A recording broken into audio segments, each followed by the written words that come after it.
Hi all, நல்ல சளி பிடிச்சிருக்கு, தொண்டை கமறிட்டுருக்கு, தொண்டைக்கட்டு இருக்குது, ட்ரை காஃப் இருக்குன்னா இந்த ட்ரீ ட்ரை பண்ணி பாருங்கள் ஃப்ரெண்ட்ஸ். ரொம்ப அருமையாக கேட்கும். இது ஒரு கைக்கண்ட கண்கண்ட வீட்டு வைத்தியம் தாங்க, வேறு ஒன்றும் இல்லை. இதுக்கு ஒரு அரை கைப்பிடி போல் நான் துளசி எடுத்திருக்கேன். ஒரே ஒரு நாட்டு ரோஜா, அதாவது பன்னீர் ரோஜா எடுத்துக்கோங்க.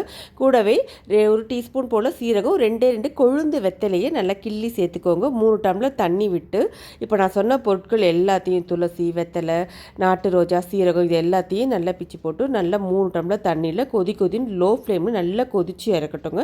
இந்த மாதிரி நல்லா கொதிச்சு வந்ததுக்கப்புறம் பார்த்திங்கன்னா அதோட கலர் வந்து நல்ல கோல்டன் கலரில் மாறி இருக்கும். அதோடைய நம்ம சேர்த்த பொருட்களுடைய சாரமெல்லாம் அதில் இறங்கியிருக்கும்.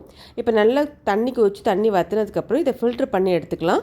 பெரியவங்களாக இருந்தால் இதை ஃபில்ட்ரு பண்ணி தொண்டை பொறுக்கிற சூட்டில் நீங்கள் அப்படியே இதை எடுத்துக்கலாம்.